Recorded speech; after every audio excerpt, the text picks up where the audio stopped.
आज हम बात करने वाले हैं पत्रकार विनोद दुआ को लेकर, जिनके निधन की खबर ने सभी को हैरान कर दिया। जी हाँ, आज हम विनोद दुआ के निधन के बाद विनोद दुआ की जिंदगी से जुड़े कुछ ऐसे राज आपके सामने खोलेंगे जिन्हें जानकर आप हैरान हो जाएंगे। दरअसल निर्भीक पत्रकार विनोद दुआ के निधन की कराते ही दिल्ली यूनिवर्सिटी से सटे विजयनगर और हकीकत नगर में काफी सारे लोग आपस में उस दौर को याद करने लगे जब विनोद दुआ का परिवार इन इलाकों में रहा करता था। विनोद दुआ ने विजयनगर के सरकारी स्कूल से मिडिल तक पढ़ाई की और उसके बाद रूपनगर के धनपत राय स्कूल में चले गए और फिर वो यूनिवर्सिटी ड्यू के हंसराज कॉलेज में थे, जहां से उन्होंने अपनी इंग्लिश ऑनर्स कंप्लीट की। बीए ऑनर्स में अच्छे मार्क्स लाने के बाद उन्होंने एमए में दाखिला किया। डीयू में हिंदी के प्रोफेसर रहे हरीश खन्ना स्कूल में विनोद दुआ के सीनियर थे।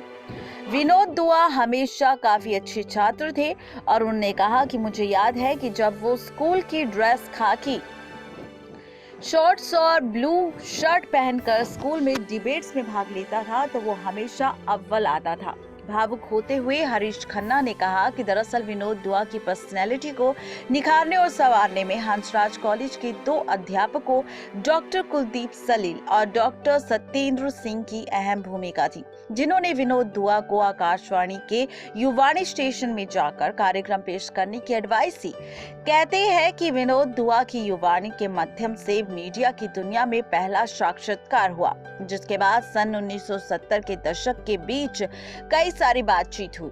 वो डीयू में पढ़ते हुए एफएम रेडियो में काफी प्रोग्राम अपने पेश करते थे। आपको बता दें कि यहीं से विनोद दुआ को असली पहचान मिली और इसके बाद उन्हें पहचानना शुरू कर दिया। आगे चलकर दूरदर्शन के महानिदेशक बने। उन्होंने विनोद दुआ को 1984 के आखिर में चालू हुए जनवाणी कार्यक्रम का एंकर बनाया। तब तक देश ने उन्हें 1984 के लोकसभा चुनावों की टीवी पर प्रणय राय के साथ पेश करते हुए देख लिया था। कुछ वक्त पहले दूरदर्शन के डायरेक्टर पद से रिटायर होकर राजशेखर के साथ काम करने लगे और उसके बाद विनोद दुआ ने अखिल भारतीय पहचान मिलने लगी, जिसके बाद उन्होंने खास सियासी शख्सियत से चुभने वाले सवाल भी पूछे और इसी के साथ उन्होंने कई कार्यक्रमों में काम किया। इसी के साथ आपको बता दें कि विनोद दुआ की हालत काफी ज्यादा खराब थी, जहां पर उनकी तबीयत खराब होने से पहले वो इंडिया इंटरनेशनल सेंटर के दिन पर काम किया करते थे। वहां पर दोस्तों के साथ बैठकर देश दुनिया पर चर्चा किया करते थे और खान मार्केट की किसी किताबों की दुकान में जाकर नई किताबों की जानकारी लिया करते थे। कुछ साल पहले ही विनोद दुआ ने सिविल लाइंस में अपना अभियान भी शुरू किया। उनका दिन का अधिकतर वक्त नई दिल्ली या साउथ दिल्ली में गुजरता था, लेकिन शाम को उसी दिल्ली में जाना पसंद करते थे जहां उनका बचपन गुजरा था। सिविल लाइंस के पास ही तो है विजयनगर और हकीकत नगर।